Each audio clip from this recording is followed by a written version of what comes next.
வணக்கம் வணக்கம் ஃப்ரெண்ட்ஸ், எல்லாம் எப்படி இருக்கீங்க? நல்லா இருக்கீங்களா? டீ காஃபி சாப்பிட்டீங்களா? ஒரு குட்டி தூக்கம் மழையில் ஒரு குட்டி தூக்கம் போட்டால் நல்லா தான் இருக்கும் இல்லையா? Right, okay. மணி 7 கிட்ட ஆக போகுது. இங்கே பக்கத்தில் இங்கேருந்து கீழ்கட்டளைன்னு ஒரு இடம் இருக்குது. அங்கே ஒரு டெலிவரி கொடுக்கணும். மழை ஓரளவு நின்று இருக்குது, தூரல் தான் போடுது. என்னென்னா நம்ம வீட்டில் சாம்பார் தூள், கொள்ளு ரசப்பொடி,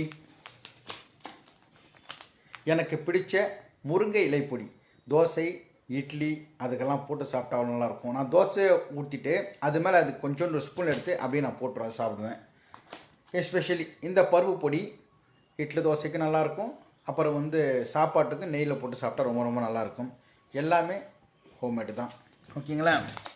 அடுத்து இளைச்சவனுக்கு எள்ளு, கொழுத்தவனுக்கு கொள்ளுன்ற மாதிரி கொள்ளு இட்லி பொடி, இதையும் தோசை அப்புறம் இட்லி எல்லாத்துக்கும் போட்டு சாப்பிட்லாம். அடுத்து வெறும் சாப்பாடு மட்டும் வடிக்கிறீங்களா, வீட்டில் ஒன்றுமே இல்லையா, சாப்பாடு வடிங்க.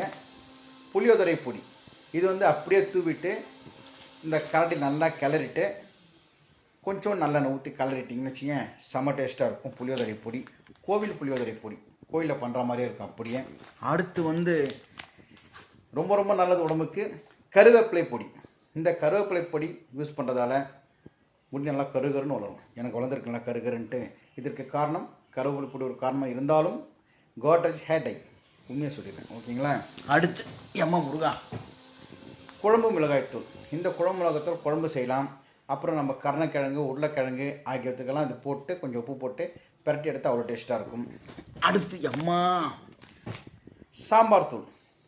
இது சாம்பார் தூள் நீங்கள் வீட்டில் ஒரு சாம்பார் பொடி போடுவீங்க இல்லையா, அதுபோல் நீங்கள் இதை போட்டுருங்க. எல்லாத்தையும் தக்காளி வெங்காயம் வதக்கிட்டு இது 1 ஸ்பூன் 2 ஸ்பூன் போட்டு கலந்து கொஞ்சம் புளி தண்ணி ஊற்றி இறக்கிங்கன்னா வேறு லெவல் டேஸ்ட்டாக இருக்கும். கல்யாணம் வீட்டு சாம்பார் மாதிரியே திக்காகவும் சூப்பராகவும் இருக்கும், ஓகேவா? ஓகே, ஆமாம் குனிஞ்சு எடுக்கும்ல சாமி. இது கல்யாண வீட்டு ரசப்பொடி. நீங்கள் வீட்டில் ரசம் செய்கிறீங்களா, தக்காளி நல்லா பிசைகிறீங்க.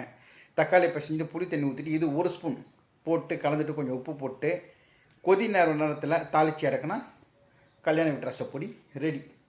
எங்கள் கிட்டே இதெல்லாம் இருக்குது. எங்கள் ஒய்ஃப் தான் கஷ்டப்பட்டு செய்கிறாங்க. கண்டிப்பாக சப்போர்ட் பண்ணுங்கள். வாங்கினவங்களுக்கு ரொம்ப ரொம்ப தேங்க்ஸ். வாங்காதவங்க வாங்கி ஒரு தடவை வாங்கி பாருங்கள். நான் என் ஃபோன் நம்பரும் தரேன். என் ஃபோன் நம்பருக்கு கால் பண்ணுங்கள் அல்லது வாட்ஸ்அப் பண்ணுங்கள், உங்கள் வீட்டுக்கு அனுப்பி வைக்கப்படும்.